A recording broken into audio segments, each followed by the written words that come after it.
resumida mesmo. Eu espero que tenha respondido aí aos irmãos o que significa, que os irmãos tenham guardado, né? Os irmãos desejarem depois eu posso compartilhar esse material, mas que tenham guardado aí o que é evangelismo, não é? O que seria evangelismo, evangelização, evangelizar. E agora nós precisamos saber por que nós devemos fazer isso. Por que nós devemos evangelizar? Por que nós devemos pregar o Evangelho? Por que nós devemos anunciar as boas novas? E aí, para isso,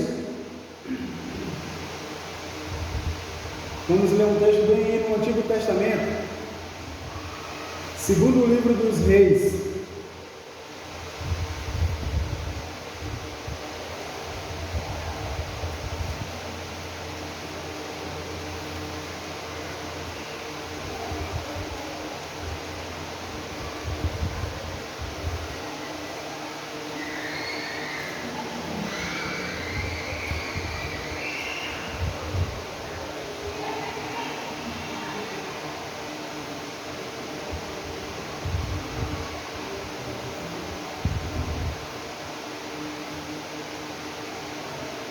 Segundo o livro dos Reis, capítulo 7.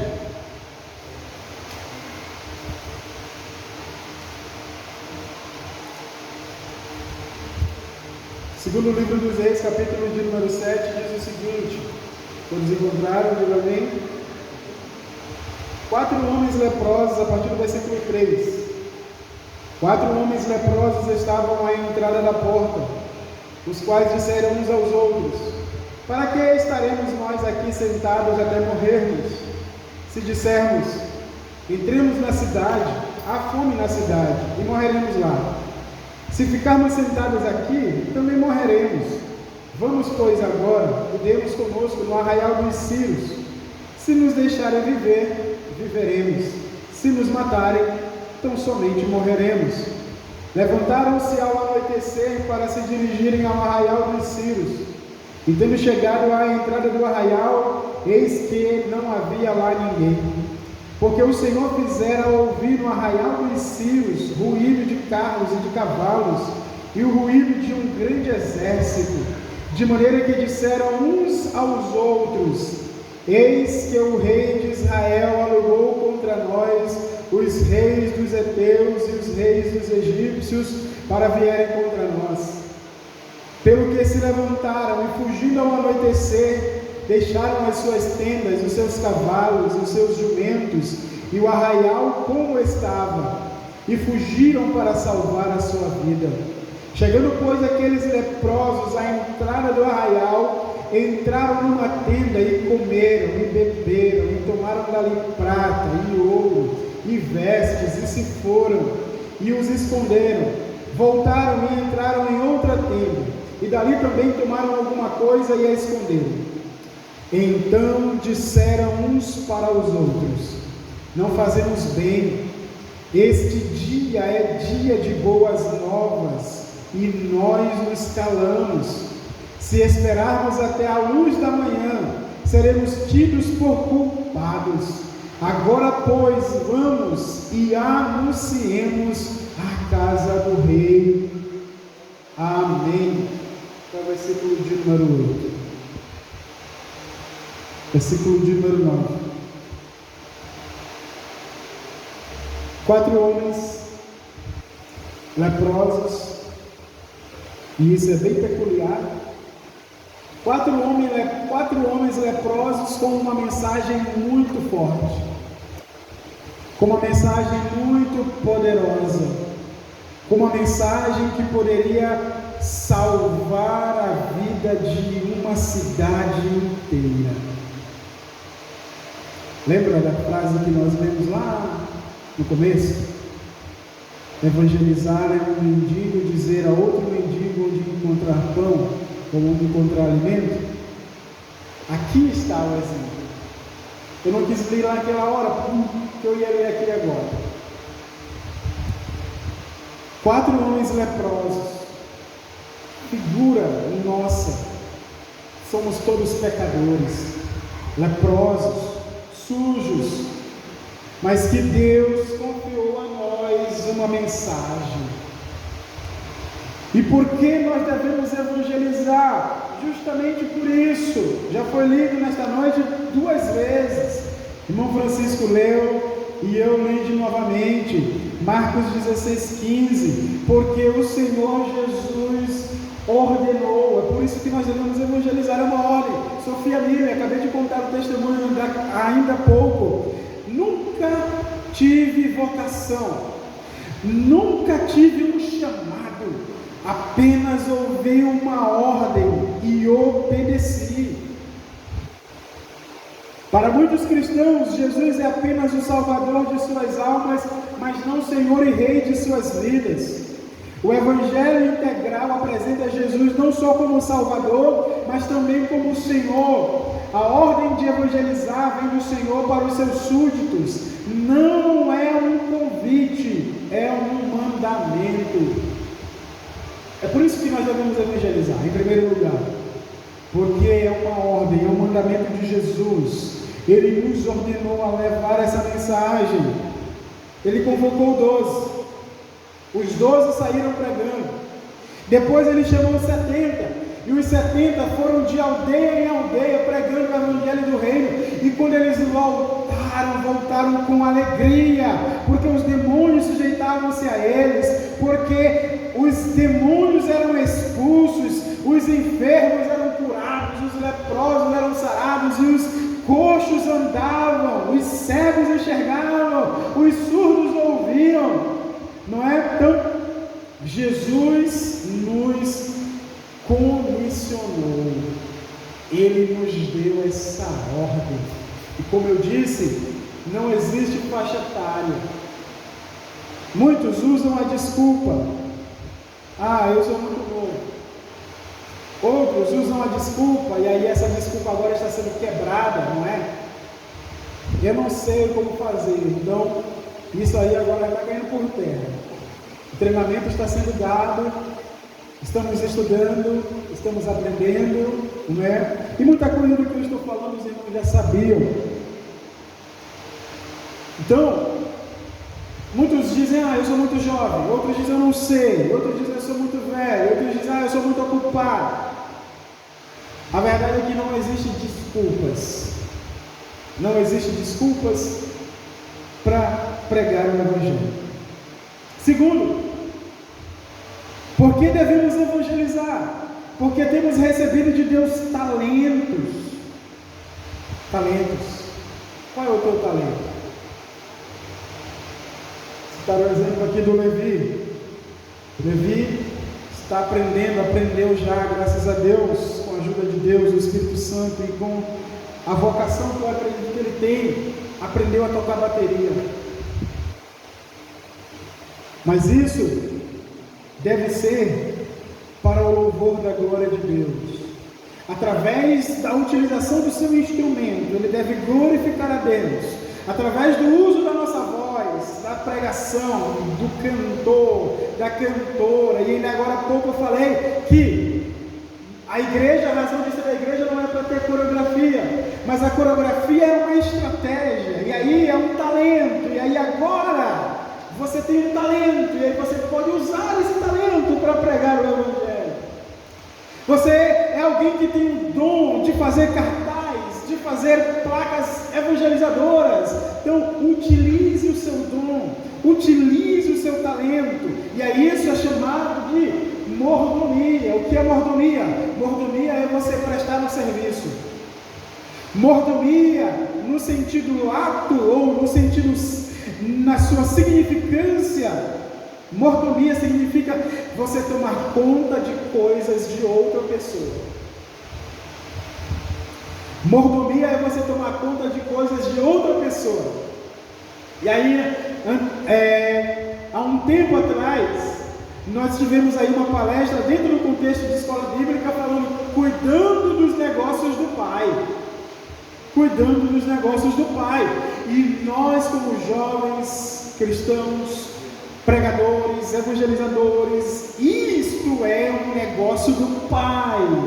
Evangelizar, evangelismo, missões, anunciar o Evangelho, anunciar as boas novas, Aqueles 4 homens estavam entrando de tenda em tenda e alimentando só eles mesmos, pegando coisas boas só para eles mesmos. E nós estamos aqui, estamos com o melhor evangelho, estamos com a melhor parte, estamos com o melhor pão. E muitos de nós estamos retendo isso só para nós. Esse talento, eu canto bem. E aí está cantando só na igreja, só aqui, só nos eventos da igreja. Aí quando tem o evangelismo, não se vê. Alguém que sabe pregar, que sabe fazer uma dança, uma coreografia. Quando tem os grandes eventos, não é? Louvamos a Deus. No ano passado aí as jovens participaram do evangelismo lá no terminal de integração. Foi lindo, maravilhoso. A coreografia da área 112, dançando, apresentando, e aquilo ali foi lindo, todo mundo gostou. Passou a mensagem do evangelho. Passou a mensagem para jovens que estavam lá, dizendo: a igreja não é um lugar monótono, a igreja é um lugar que tem jovens, a igreja é um lugar que tem alegria, a igreja é um lugar que tem a melhor mensagem, a igreja é um lugar que tem jovens que não se embriagam, mas eles são felizes. É essa a mensagem que passa, entende? Utilizando os seus dons e talentos, não é? E aí coloca o seguinte: o dia da prestação de contas com o nosso Senhor está chegando. Lembra da parábola dos talentos? Lembra da parábola dos talentos? Jesus Cristo deu talentos. A um ele deu quantos? Deu 5. A outros ele deu 2. E a outros ele deu 1. E o que tinha 1 não usou o seu talento, enterrou. O que tinha 5 ganhou mais 5, o que tinha 2 ganhou mais 2, e o que ganhou só 1 enterrou o talento. Jovem, não, pelo amor de Deus, não enterra o teu talento. Não enterra o teu talento. Você é talentoso no reino de Deus. Se você ainda não descobriu que talento é esse, descubra o mais rápido possível. Descubra o mais rápido possível e use isso para a glória de Deus.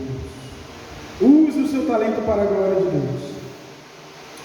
Terceiro, por que nós devemos evangelizar? Porque Deus nos concedeu o privilégio de participar do seu trabalho. O escritor aos Hebreus vai dizer o seguinte, que até anjos almejaram pregar o evangelho, mas ele concedeu a nós essa responsabilidade. Os anjos, ele nos deu esse privilégio, essa responsabilidade, mas que é um privilégio de participar do engrandecimento do seu reino. Deus podia usar outros meios. Deus é soberano, não é?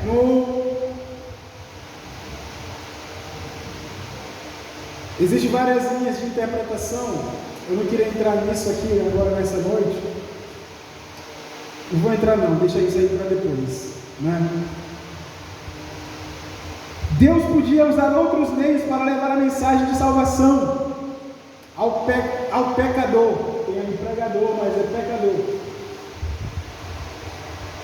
Como Deus é soberano, Ele podia simplesmente estender a mão e mudar a vida de alguém sem precisar de utilizar ninguém para pregar o evangelho. Mas primeiramente Ele enviou o seu Filho. Isaías capítulo de número 6 vai dizer assim: a quem enviarei? Quem há de ir por nós? Eis-me aqui, envia-me a mim. Então Jesus foi o que veio, pregou.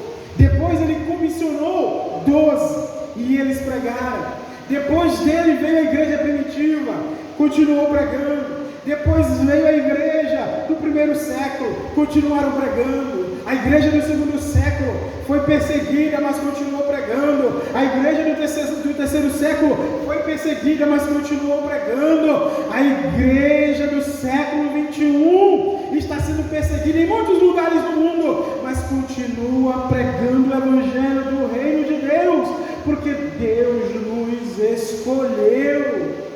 Deus separou você. Deus escolheu você para ser um agente transformador nessa sociedade. Estávamos conversando aqui há pouco que nós devemos impactar a nossa geração. Uma geração vai, escreve Salomão no Eclesiastes, outra geração vem, mas a terra permanece. Nós estamos aqui de passagem, somos passageiros, não é? Estamos aqui apenas por um breve momento, como eu ensinei ontem na escola bíblica, na classe dos jovens. Nós estamos aqui de passagem, temos que aproveitar a oportunidade, aproveitar a chance de pregar o Evangelho do Senhor. Por que nós devemos evangelizar? Porque o pecador sem Jesus está perdido. E aí, perdido mesmo, como colocamos. Ou seja, ele não tem saída, não tem solução.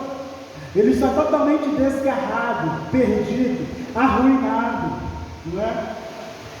Lucas capítulo 19, versículo de número 10. Porque o Filho do Homem veio buscar e salvar aquilo que estava perdido.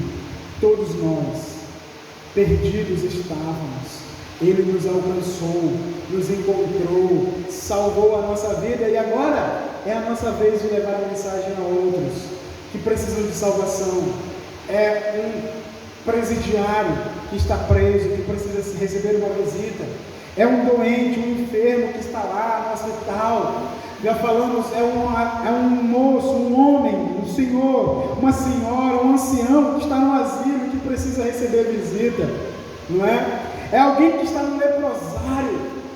Temos um leprosário bem aqui perto, bom fim, que precisa ouvir uma mensagem, uma palavra.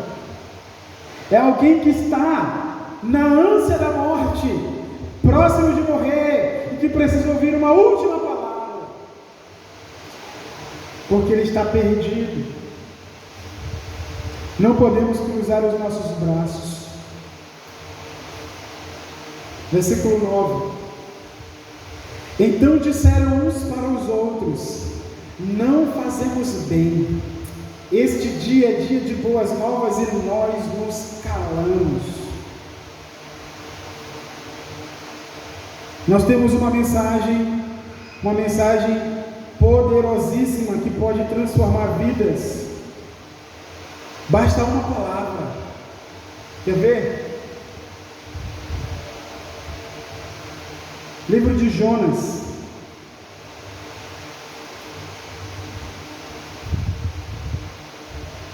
Jonas, capítulo de número 2. Ou melhor dizendo, Jonas, capítulo de número 3. Olha só, essa daqui é considerada uma das pregações mais curtas da Bíblia. Apenas uma mensagem.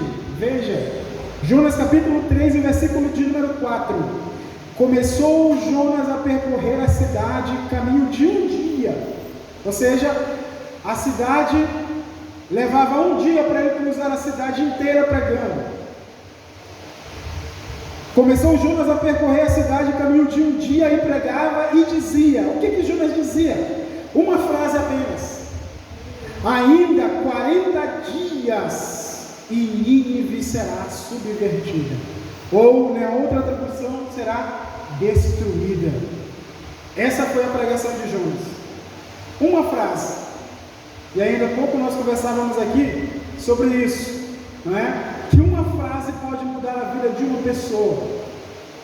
Irmão venerável citou vários exemplos aqui de Lutero, que se converteu com Romanos 1, de Marcos Nascimento, que se converteu também através de uma palavra de Marcos, não é? E eu citei o exemplo de um homem, de um testemunho que eu ouvi, de uma pessoa que recebeu um folheto, o folheto rasgou, e a única frase do folheto que ficou foi: Jesus disse. Jesus disse.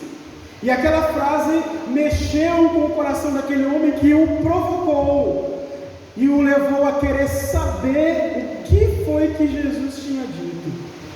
O que foi que Jesus disse? Ele começou a perguntar para várias pessoas o que foi que Jesus disse, muita gente não soube responder.